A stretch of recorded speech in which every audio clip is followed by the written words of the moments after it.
If there's one character from The Wire that displays an empire being built, Marlo Stanfield is a name to not oversee. A character that started from the bottom, climbing his way up the ranks to becoming one of, if not Baltimore's infamous drug lord.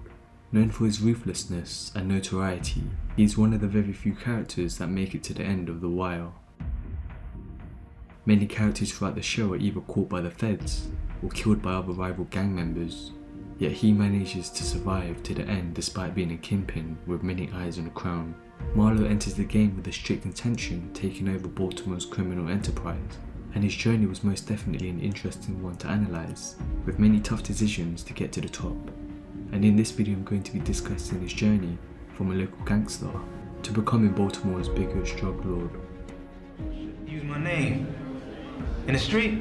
He just, say that you need to step 2 in that. I don't know.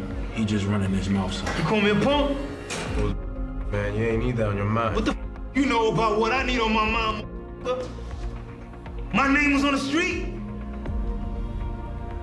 And we bounce I'm gonna go down in them corners, let the people know. Word did not get back to me.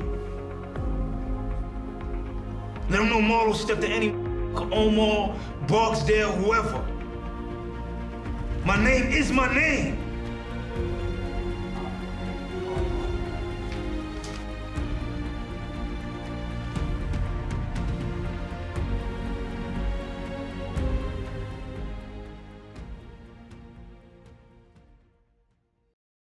I've broken his journey into 5 chapters to give a more in-depth analysis of his journey. Let's go back to the beginning of the story, of the early stages of his criminal career. There's not much to say about Marlo's history, as he's already introduced as an up-and-coming gang leader in Westside Baltimore. What's up? Look what they did to my ride. Do it or don't, but I got some place to be. Even though he was the leader, he certainly wasn't upon the major distributors in Baltimore. There are 2 main distributors in Baltimore.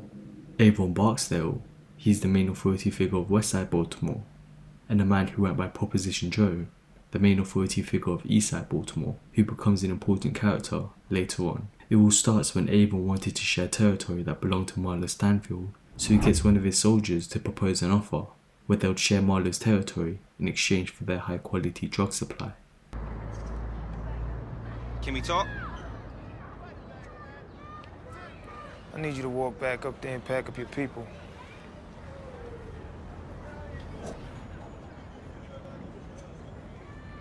I'm being a gentleman about it for the moment. But Marlo doesn't even consider or acknowledge the proposition and immediately plans an attack on the Barksdale crew, sparking a conflict. Soon after, Stringer Bell, the second in command in the Barksdale organisation, pays Marlo a visit, but not to talk about the attack Marlo has set on the Barksdale crew, but to come in peace, by inviting him to the co-op. Forget everything the boy Bodie told you. Forget the beating. It ain't about that. Know what I mean? Government ain't want you to be organized. Nah, they want you scrimping and scraping and killing each other on the corner on some bullshit. Not me. That's why me and Prop Joe, we're getting ready to put this co-op together. Different crews, one package. Best dope, best coke. Share and share alike. The co-op is a group of Baltimore's West and East Side high-level distributors led by Proposition Joe, who I mentioned earlier, where they would buy packages of narcotics together to receive discounts and try to reduce the violence of their trade. Marlo isn't keen on this, as he's self-centered and prefers to be his own leader. He knows well enough if he doesn't join the co-op, it's either kill or get killed. Chris, tell our people to tool up. During their discussion, Marlo also mentions he would have around the ballpark of $1 million. Chapter 2, The War. Although Stringer Bell had a more verbal way of resolving things, Avon was more confrontational. Stringer was more about business, but Avon had a more aggressive take on things. You know what the difference is between me and you? I bleed red. You bleed green. What you been building for us? So he retaliates, attacking Stanfield's corner. However, things go south, and 2 Barksdale soldiers were killed. Alright, listen, big man. About to earn your fucking keep around here right now. You go out, you get Cuddy, and get the best of the rest, and you put a hurting on Marlo. I want my corners.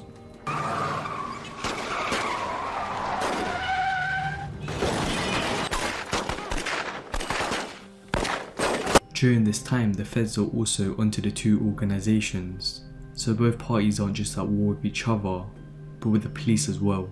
Marlo and Avon had to be strategic about their ways of going about this war. Marlo's caution and awareness is also a characteristic I'm going to dive into. Marlo was associated with 12 murders throughout the show, but we only see him commit one. He would have someone do the killing for him, and was always aware of his surroundings. After the attack from the Barksdale crew, he sent Snoop to set a hit on them, leading to the death of Rico.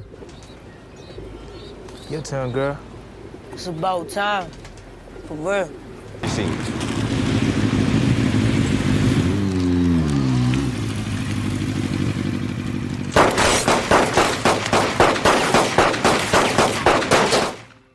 Avon at this point is sick of the war and wants to end matters himself, getting Marlo directly killed. So he hires a woman called Avon to seduce and lure him, but Marlo grows suspicious of her, so he sends her a location to meet him, but he doesn't attend the meeting, rather he has his people scout the area, and surprisingly enough, they would find a suspicious black SUV with Avon Barksdale in it, killing another member of the Barksdale organisation and injuring Avon himself.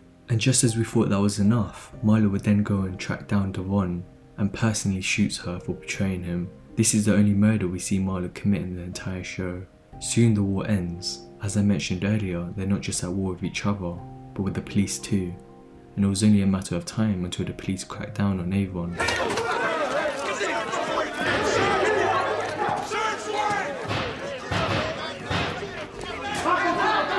Just as him and his gang were planning an attack, he was intercepted and caught. He was sentenced to 5 years for parole violation, weapon charges, and drug crimes.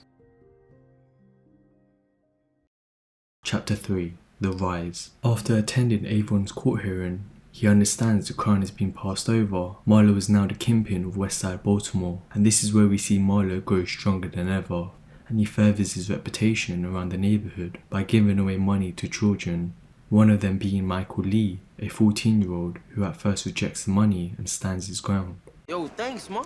Oh, you need to thank my man Marlo. He ain't want to see you little motherfuckers going raggy on the first date. Am I low?